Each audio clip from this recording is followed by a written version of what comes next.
This and all the free content of Addressing Gettysburg is brought to you by our patrons over at patreon.com/addressinggettysburg. Become a patron today and help support the show while getting exclusive content made just for you. That's patreon.com/addressinggettysburg. And we thank you in advance. You're listening to Addressing Gettysburg. Hello, everybody. I'm sitting here today with artist Wendy Allen, who recently did a lecture over at the National Park, at the Visitor Center, actually. And some of you who've been here before, you might have been driving down Baltimore Street and noticed an art gallery with, I believe you have a picture of Lincoln, what, on your sign or in the window?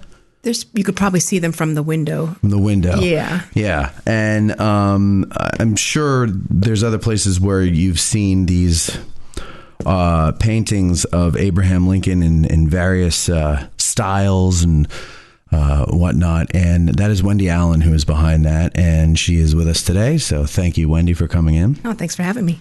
Your first podcast ever. Yep, it is. So we are honored to have you on. And we hope that... this isn't too scary for you. Frightened. Okay, so let's start with Lincoln. First of all, you as an artist, has this been a lifelong thing? Is this something that you've always done, or did you pick this up later in life? Later in life, definitely. About 25. I've never had an art lesson ever. Okay. But grew to, I was exposed to it in my first job, my first employment, and decided that I caught the bug with the paintbrush and canvases. And you were around 20. So I was 27 when I did the same thing. No, I had, like, people would be like, oh, you should try painting. And I said, I can't even draw stick figures. And my first painting was terrible. I called it the Lone Howitzer, and it was just on a little panel, you know? Yeah. And it was just one little cannon. And I did it in acrylics. I brought it over to my friend's restaurant. And I went in and I said, look what I did. I was all proud of myself and everything. And she goes, oh, that's so darling. How old were you when you did this? Oh. And I said, I just did it an hour ago. And so that inspired me to learn how to really do it. And she still has it in her summer kitchen, just sitting there on the wall, because she thinks it's the funniest thing in the world. That she thought I was about 4 when I did it. But it'd be worth a fortune. I didn't know you did art. You do art? Yeah. Well, I paint. You paint. See, I would no, never. I understand that. Yes, I don't call myself an artist because, and even when I was playing music, I never called myself a musician. Yeah. I play music. I don't, and so yeah. I'm sorry, I didn't know that. I should. Oh no, there's no way you would have known it. I mean, unless you follow me on Instagram and see all my paintings that I put up. And I will now. People laugh at them. And no. No, they don't laugh at them. They say very nice things, but you know how, well, I'm sure you're the same way as an artist. You're your worst critic, right? Yeah. Yeah. You look at something and it's, maybe not what you think in your head, and it doesn't come out the way you want it, and you think it's terrible, and people come over and, I remember one time I had a painting of mine hanging up in my friend's cafe, and I hated it. That's why I gave it to him. I was like, this is crap. Mm-hmm. And within like 3 days, he calls me up and he goes, some lady wants to know how much you want for that painting on the wall. and that taught me that the old adage, one man's trash is another man's treasure, is true. That is true. Because what I hate, somebody else might love. So you start painting at 25. Yep. Do you take lessons, or are you self-taught? Self-taught. Okay, same here. Now, back then you didn't have YouTube like I did, so you couldn't look up Bob Ross to learn how to get started. You'd have to watch on TV, right? Yeah, right. So how did you get started? Like, what were you... Yeah, I was lucky enough to be, my first job was a secretary in a design department. And these designers not only designed, or graphic designers, but they were also painters on the side. So I got to go into their studios and watch them paint and look at their work. And it sort of took the mystery out of it. And also I was in the Bay Area, and the art scene in the early 80s was amazing. Okay. So it was really fun. The San Francisco Bay Area. Yeah. Now, you say it took the mystery out of it. What was the mystery before you did that? Like, what did you find mystifying? Like, you didn't really have to be able to draw exactly. Correct. And You could just be a painter. I think people often confuse illustration with painting, and I'm not an illustrator by any stretch. And when people ask me to illustrate something, I go, you know what? I'm not really an illustrator. I'm a painter. And then they go, well, what do you mean? You paint these beautiful pictures. How could you not be an illustrator? Right? Exactly. Yeah. I get that too. And I'm more of like a landscape person. I can't do people. I can't do anything that is supposed to look like something someone else could recognize. In other words, like I can't do a person. I can't do buildings. So it's just landscapes.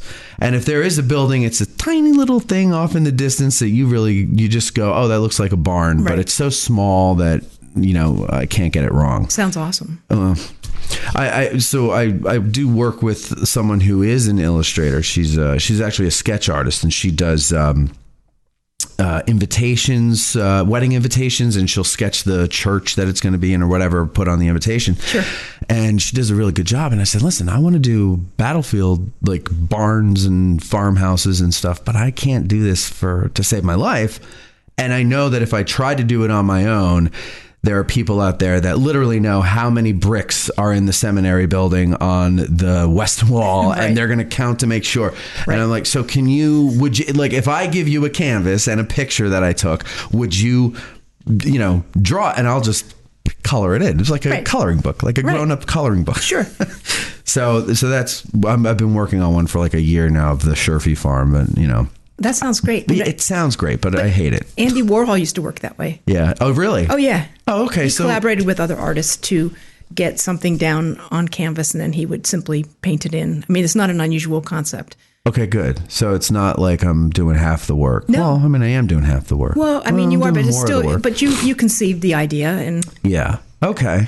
It's all so art. It's like, okay. Well, then maybe I don't feel so bad about doing it that way. Can't be too hard on yourself. Okay, good. But I am, and we all are, I think, in some way or another, right? Right. Yeah. So, okay. So now, what do you start, when you start painting, what types of paintings were you doing? Landscapes, still life, really awful paintings. Really? Terrible.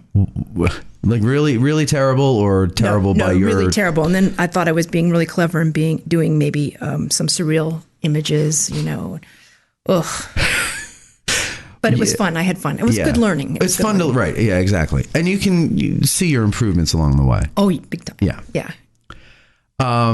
When did you suddenly go, you know what I'm going to do is paint a whole bunch of Lincoln? And is that all you do? Like, you don't do anything else? Or? No, I do battlefield landscapes. Okay. I do other portraits. Yeah, I experiment. Some abstract pieces. But your I always go back. Claim to fame is Lincoln. Yeah.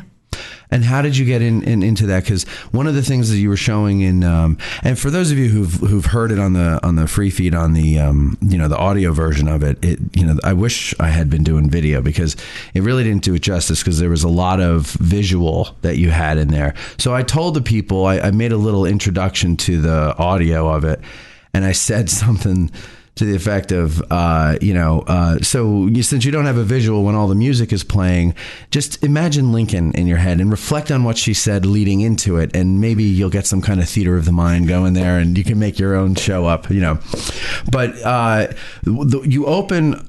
The first video, I think it was, had a slow zoom in on the picture of Lincoln. It's the Gettysburg picture. They call that the Gettysburg portrait. Portrait, yeah. Mm-hmm.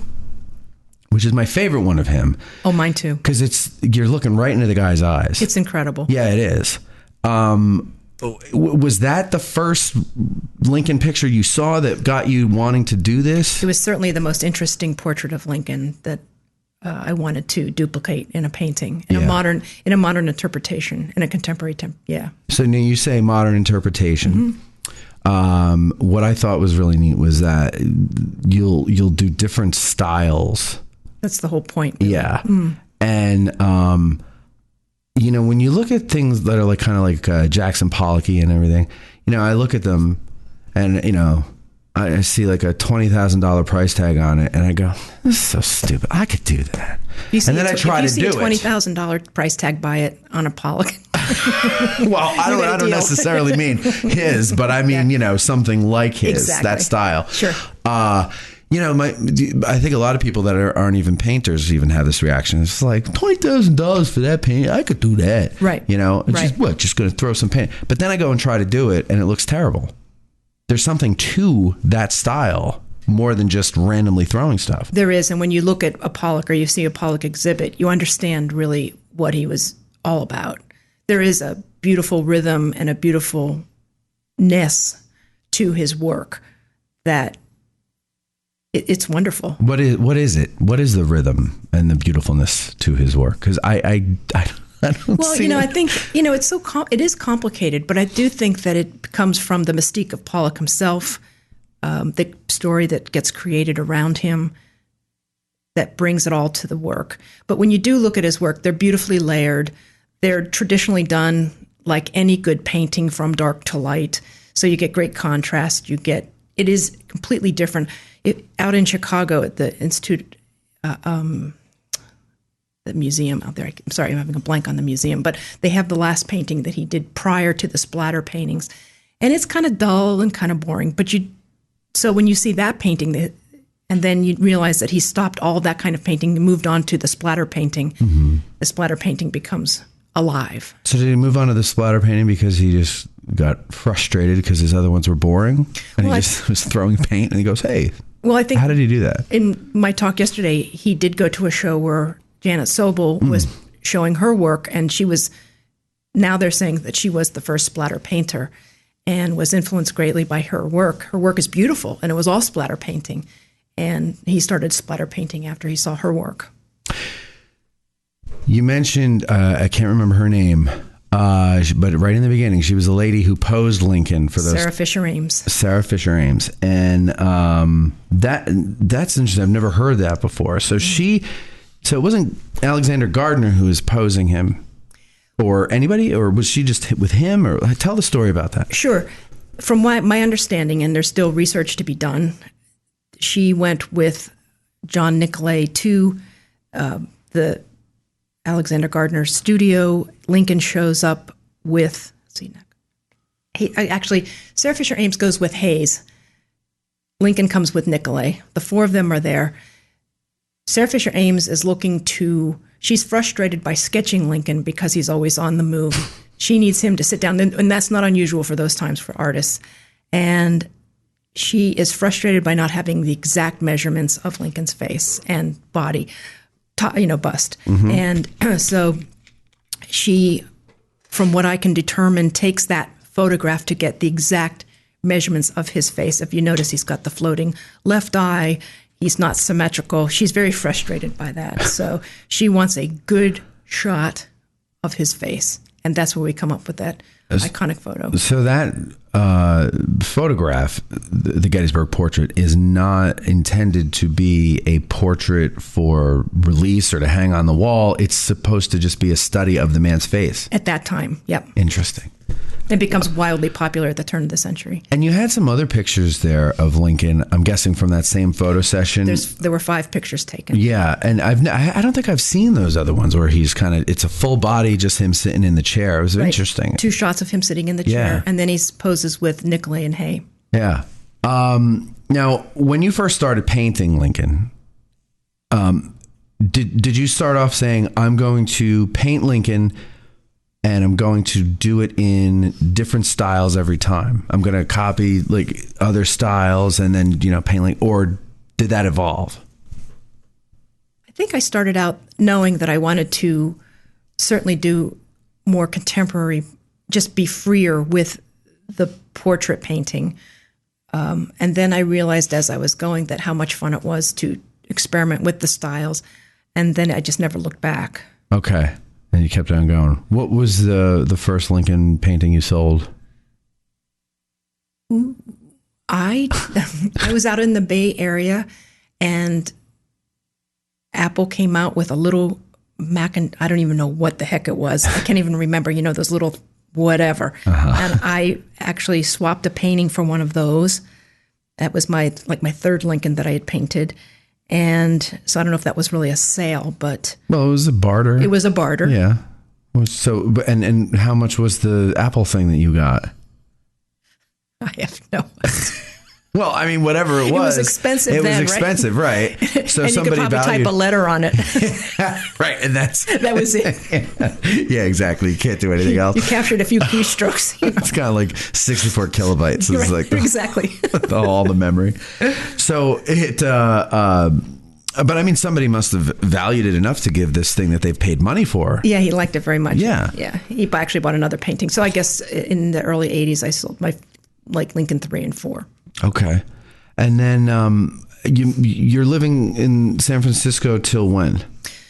Came back to Connecticut for a job. I was a design director in the mid 80s.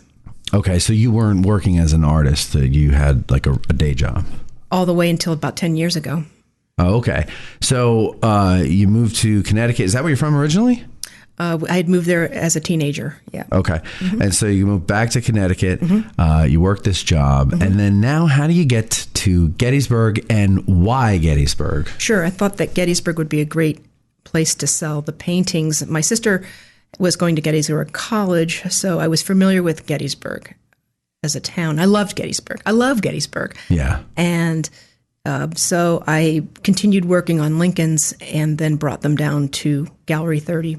Lois Starkey was the manager at that time. And literally, like I said in my talk yesterday, I walked in with 4 or 5 canvases, just put them out on the floor. It's pretty walked bold. in cold. It was. But Lois was great. She just looked at them. She said, okay, let's go for it. I'm like, okay. That's pretty cool, though. Yeah, and then I was with her for many, many, many years. Did you know her before you did that? So that's how she was introduced to you. Yes. I love that. That's great. Yeah. I wish I had that nerve. It was nervy. Yeah. Yeah. And we still remain good friends. Well, that's good. Well, yeah. Somebody comes and does that to me. I would probably be friends with them. She was a great promoter of my work. She really had faith, and I sold many paintings through her. Now, when did you get your studio over on Baltimore Street? About 10 years ago. Okay, when you moved here. Yeah. I was working a full-time job with a children's publisher in New York City, and working as a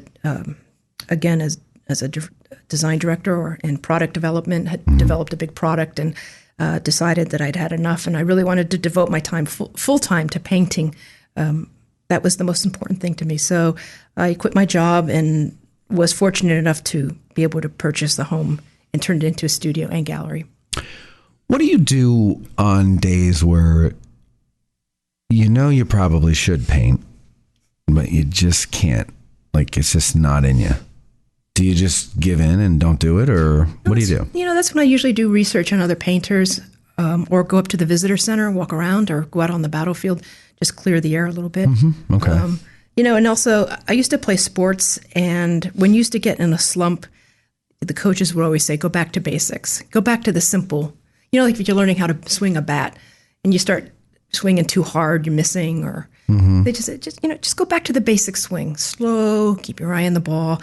It's the same, I think, with any work, and especially maybe artistic endeavors. Just go back to the basics. Just maybe do a little quick sketch or work on something else. Clear your brain a little bit. That's what I do. I have sometimes I feel like painting. I just don't feel like painting what I'm working on. And so I have a pad of, paper canvas, like linen paper canvas, Yeah. And so I'll just, pop one of them out, and I'll just do basically like a Bob Ross painting, just to do something. Right. I don't care if it looks good. It's never going to see the light of day. I'll probably just put it in a closet somewhere or whatever. It's just an exercise, because I don't want it to atrophy, but I also don't want to work on what I'm working on. Right. So I'll do something like that. So that's a good, just go back to basics. Yeah. And I think fatigue sets in. So you have to walk away from that fatigue. Yeah. And then sometimes I'll do that for months. That's okay too. But I'm not a full-time artist, so it's okay for me to do that, but what has been the response? I mean, because we've got Lincoln, I say you've got Lincoln paintings in some pretty, I think I remember you saying like you got a couple in some pretty prestigious places. Do you not? Well, I don't know. They're not there now. I mean, I've shown in some You've shown? Yeah. Okay. And so that's pretty cool. Yeah. So what, do you just have like a garage full of Lincoln paintings, or do they have homes elsewhere? Garage. I like that. Well, the one, I hope that to sell them, so they're all around the country. Right. They're actually around the world, which is kind of cool. Oh, that's great. Yeah. And I wish they were in more prestigious places. That would be awesome. Yeah. I'm always peddling my work, always trying to get out and market, and it's all part of the business. Yeah, which sucks, right? Having to make a business out of what you love to do. It is, but that's survival, Yeah. I feel strongly about it, so I feel I want to continue doing it. And people are very generous buying paintings, and when they come in, it's a great world when tourists who are the nicest people in the world come in and buy your work. It doesn't get much better than that. Yeah, So I'm very grateful. Yeah, I've seen your work. I've also seen mine. So I'm by telling you this story, I'm not putting myself on par with you at all, because you're way better. No. Yes, but I have been amazed at what people are willing to spend when they like something. And I remember one woman, again, back in my friend's cafe, she saw this other painting that I had there, and this was the first one I ever sold. And it wasn't particularly anything. It was just, whatever, desert landscape looking thing, I think it was. And she said, how much do you want for that? And I said, oh, I wasn't even thinking of selling it. I'm just trying to help my friend decorate his cafe. And she goes, well, I want to buy it. I would love that. Look perfect in my living room. And I said, okay, $800. And she's like, give me 2 weeks and I'll get it to you. And she did. And I felt bad, but I took it and I ran and I paid my rent. But I mean, it's very weird when that comes along, because you're looking at it and you go, that took me a half an hour to do, That's great though, but that's business. It is how it goes. You created something, they wanted it, you sold it. But it's different. Like, if I owned a burger joint, or if I owned a McDonald's franchise, let's say, I don't love my work. I don't love the burger. I don't feel bad charging, raising the price from $2.99 to $3.05 on a burger for whatever reason I have to do that. But it's different when it's art, when it's something that comes from you. That it's a little harder to, even though you want to make your living as an artist, so you don't have to work in a stupid office or whatever it may be, it's still hard to put a value on that, because, what's the formula you use to figure out how much to charge? It's usually market driven at this point. I tried to gauge what the spend, the economy. Okay. People want me to die so that the paintings become valuable. I know what you mean, but yeah, it just shocked me when you said that. I get that a lot. Why don't you fake your death? Like Elvis and JFK and all these other people. Don't you think I haven't thought of that? You can go hang out with these people down in Africa, wherever they are.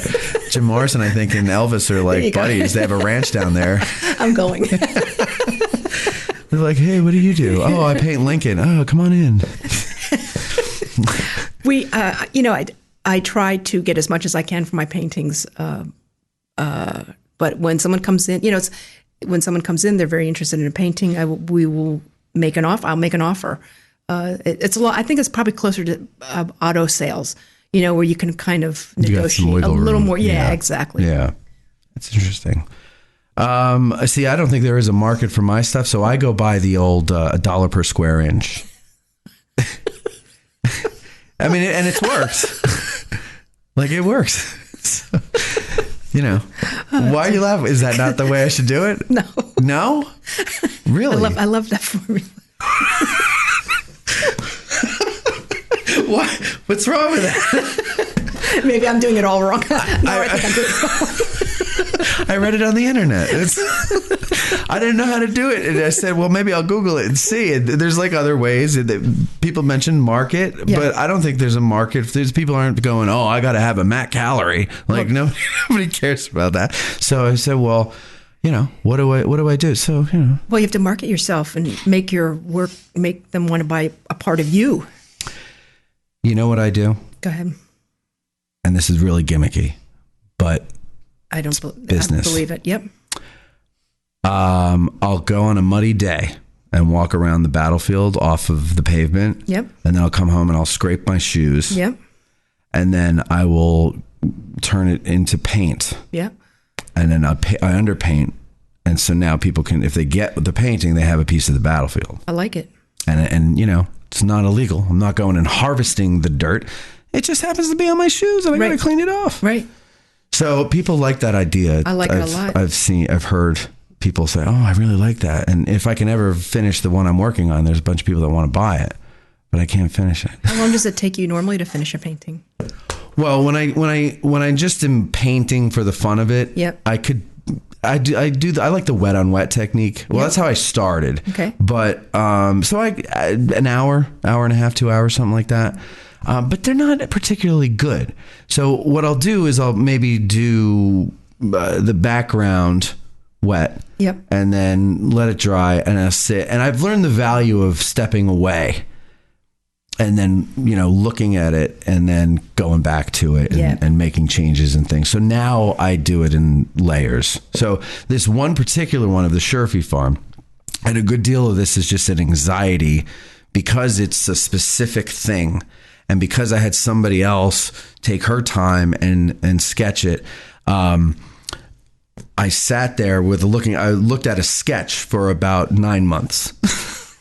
And I would just put on the easel and walk by and go, oh yeah, it's over there. Yeah. Yeah. And then finally and it was because I couldn't decide what kind of a sky I wanted.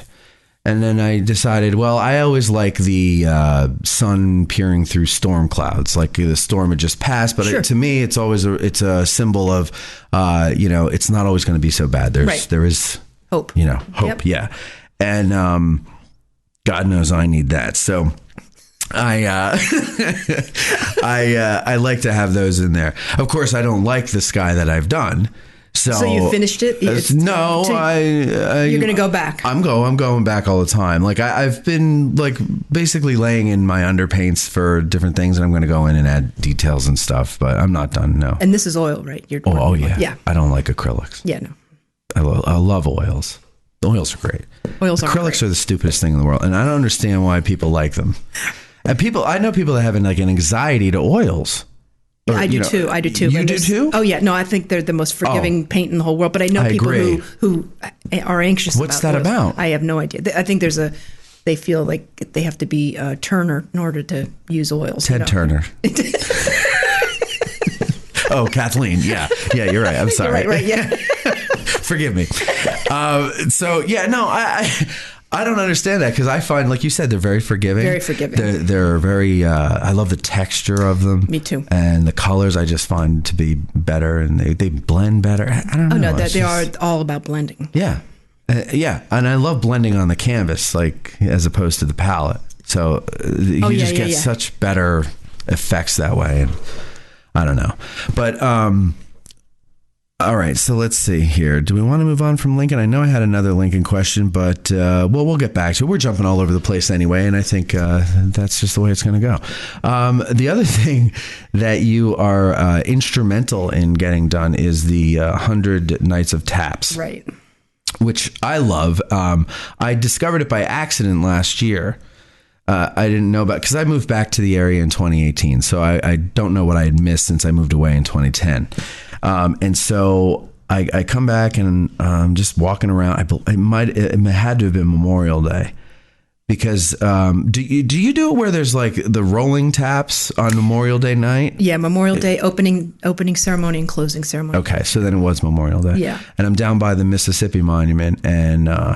Some guy just gets out of his car with a trumpet, and I'm like, what the hell is this guy doing? And then I start talking to him, and he says what they're doing, and all of a sudden I hear taps all over the place. I was like, wow, this is awesome.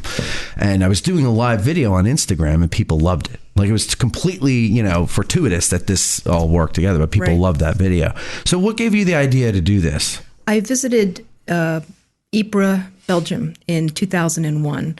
Over the summer, and I was visiting the old World War I battlefields, and came upon the last post at the Menin Gate. Didn't even know about the ceremony, and then I was there for about a week, and went every night, and I was so impressed with the ceremony, and I couldn't believe the commitment of the people of the Belgians, and the thanks to the British from the Belgians for their support during World War I and saving they didn't really save the town, but they saved the territory and so on. I mean, the town was devastated, but they always wanted to thank the British for their role during World War I. So they do this commitment ceremony every single night. It's the same every single night, and it draws huge crowds. And a major road goes through the Menin Gate, and the police come at about 7:30. They close the road down and do this. They sound the last post every night at 8:00, and even though the Americans are not involved, I mean, you can't help but be emotionally moved by this ceremony. Sure. Yeah. So when I saw it, I was like, this would be such a great thing to do at Gettysburg,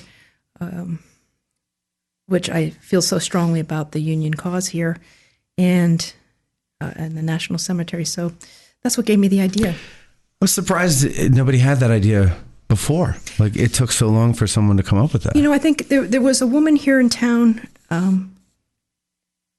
I'm sorry, I can't remember her name.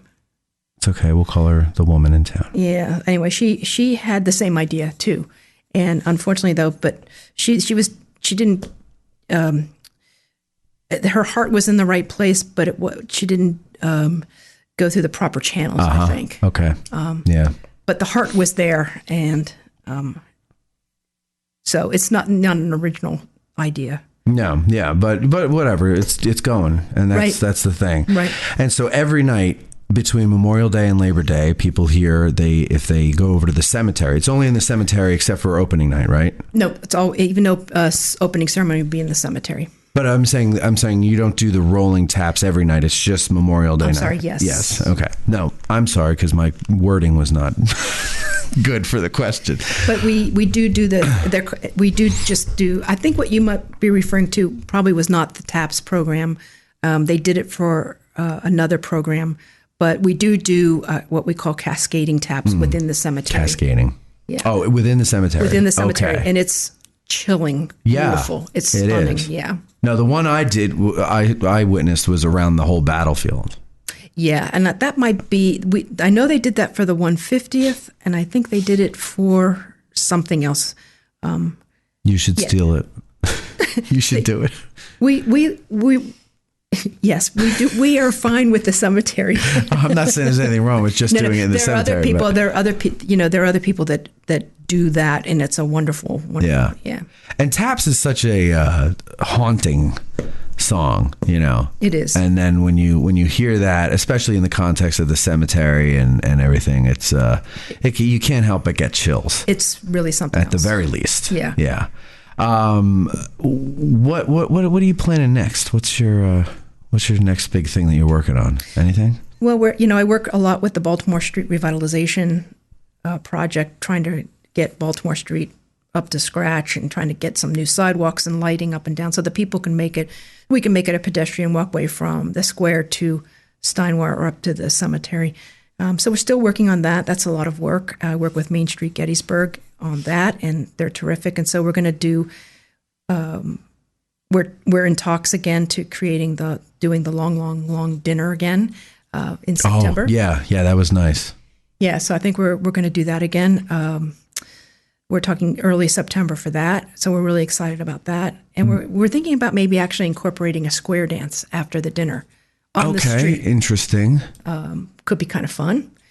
Little community involvement. Yeah. Fun. And so there's somebody up there going to grab your partners, Exactly. around. Really? Yeah. I've always wanted to go to one of those. Me too. Yeah. Okay. Well, I like that. You've always wanted to go to one. Right. You haven't.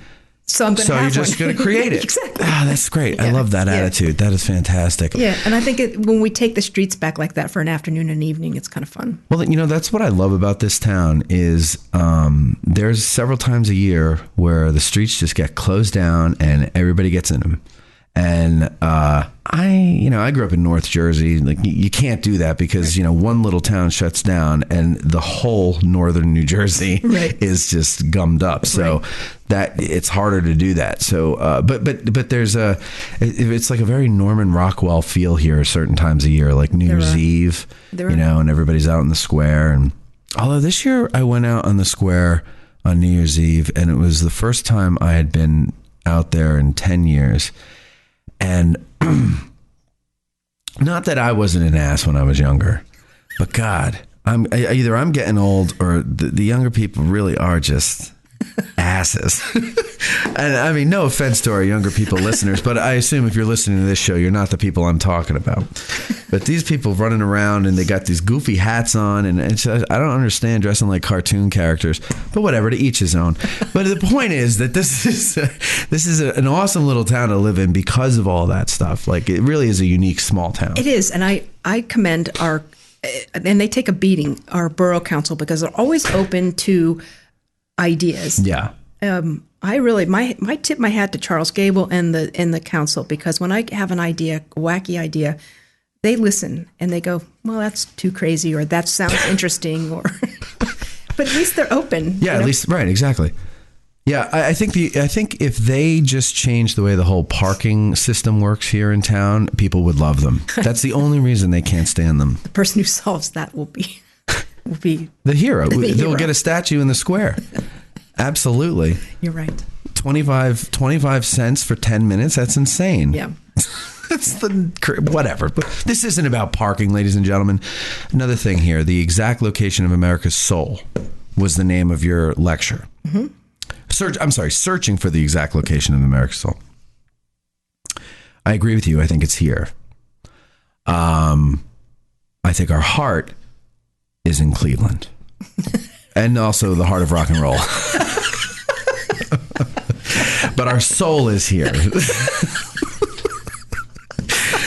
No, I haven't given much thought about where our heart is, but it's certainly not in good. Cleveland. But so I agree with you on that.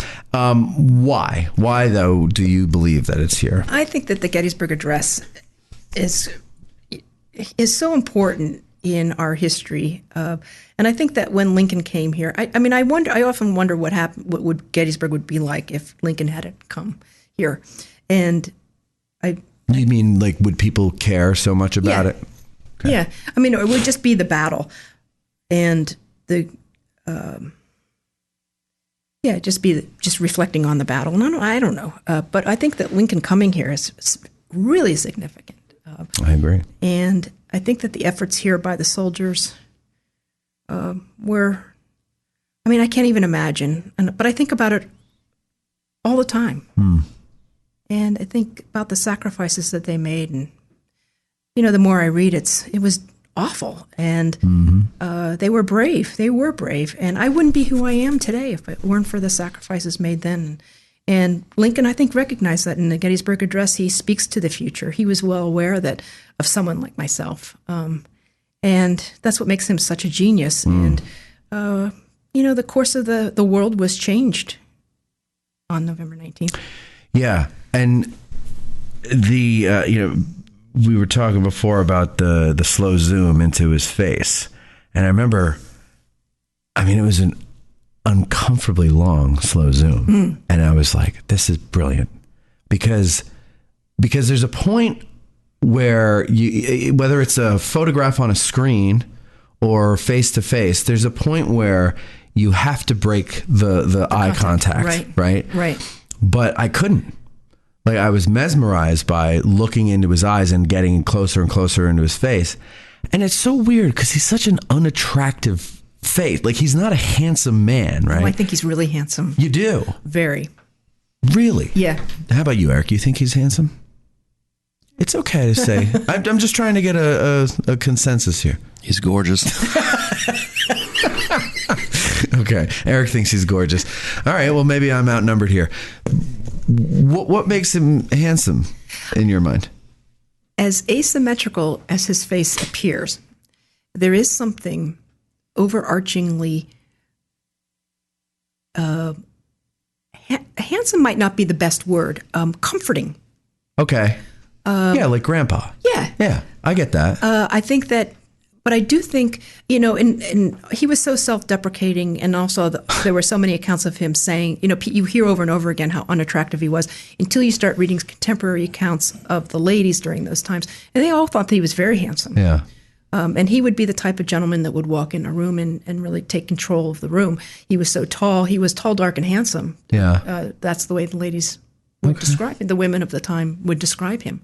So I think, and also we've come to know those stark photographs of him, but he was when he would walk in, he would light up the room with his laughter and smile.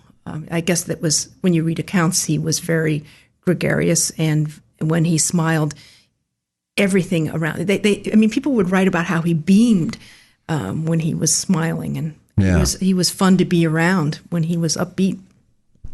So I think that there's that element too. But that photo in particular, I think there is an empathetic comfort in that photo.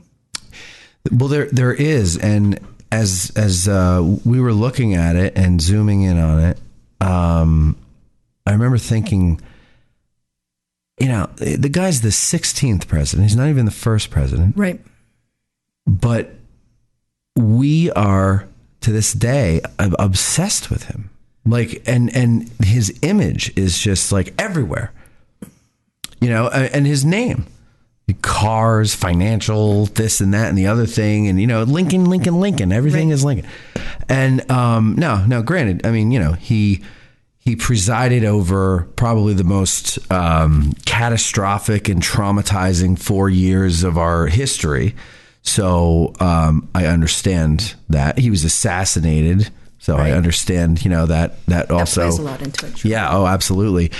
But there's something more to that. And I think what it is, as you mentioned, his humor, his self-deprecating humor, his wit, and it's humanizing. It makes him seem like a person, like any one of us. Definitely. Here's an interesting story.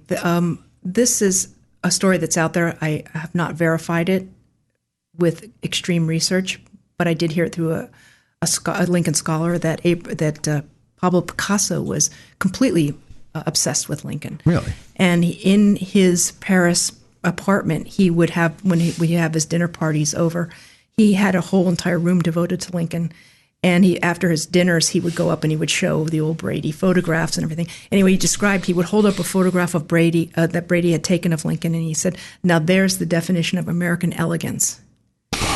Really? Yeah. Interesting. So you think about Lincoln being an American elegance, and I love that. Yeah. The frock coat and the hair all over the place, and that great country look. That. But you know what? I see what he's saying, and that's a great way to put it too. Right. Yeah, because he's not elegant. Right. But he's American. He's elegant. American elegance. Yeah. Yeah. It's like heroin chic. Exactly. It's like you look like you're about to die, but you look pretty good too. Yeah. Yeah. All right. I get it. You can see how he was completely different from a European standard. Oh, yeah. No, absolutely. Yeah. No, and I think that's what people like about him is he makes it seem like I can be anything I want to be, because. Oh, exactly. There's nothing like that. He's fascinating.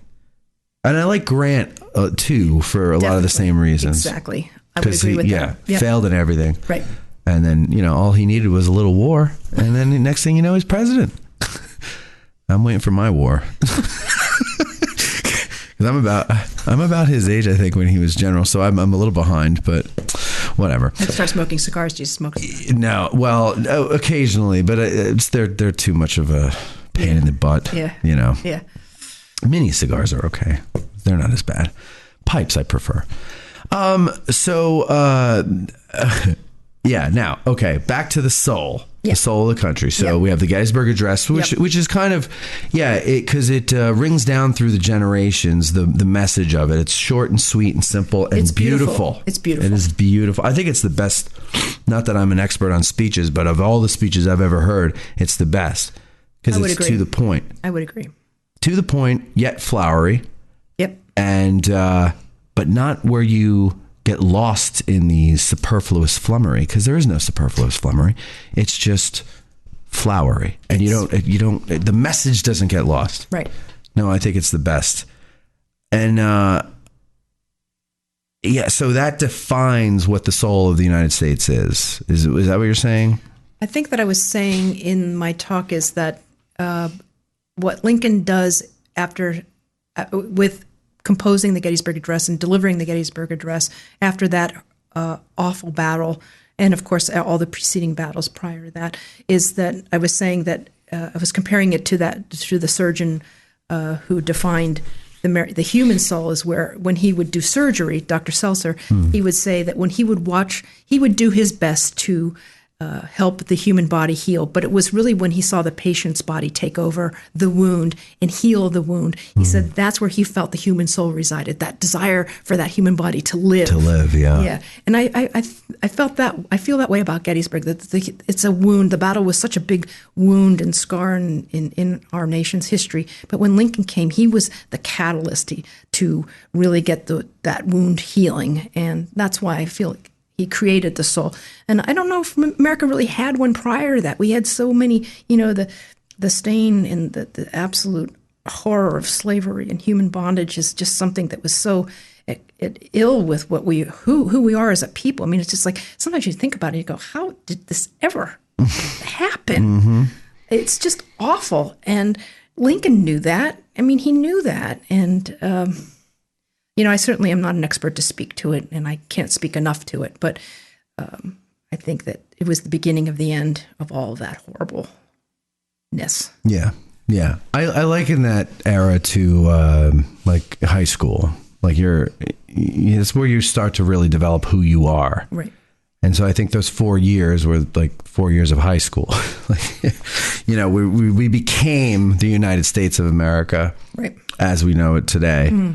And a lot of the things that weren't settled in the founding had to be settled, in a slug match. Right. And slavery, of course, is the top of the list, but there's a million other things too that had to be settled that way. Mm. And yeah, I don't think we had an identity before that as a nation before that, because we were all too different, the different states, different regions. Yeah. But that's what happens when you don't have the internet. Well, they didn't. But you know what I mean? Like, that's made the world smaller. For sure. So the regional cultures in this country might be slowly going away for a national culture and identity, because the internet just makes everything so small. I agree, and I like that. You do? Mm-hmm. Oh, I like the variety. I mean, I think that people maintain variety, but I think you can share your variety. Oh, yeah. I like the sharing of it, yeah. But I like to be able to go somewhere. I mean, like the physical topography of the country is different in different regions. So why shouldn't the culture be? Like the Southwest, what works up here isn't going to work down there culturally. Right. So I like that. You go down there and then you see how they live, and then you go up to Washington State and you get the coronavirus. So you see how that how that works for you for a while. All right, so 100 Nights of Taps starts Memorial Day, goes till Labor Day in the cemetery, and the time changes, right? 7 o'clock every night. Oh, it's 7 o'clock every night. Yeah, 7 o'clock every night. And your gallery is at 329 Baltimore Street here in Gettysburg. Phone number is 717-398-2561, or you can email her at lincolnintoart@gmail.com. She is Wendy Allen. She is an artist, and she did her first podcast today, and she did a great job, and I had a lot of fun with her, and I hope you had fun listening to it. Wendy, thank you very much for coming and doing this. I had a great time. All right, we'll come again. We'll talk about whatever you want. Great. All right, thank you very much, and thank you all for listening. Thank you, Eric, for chiming in on Lincoln's good-lookingness. I do what I can. Okay.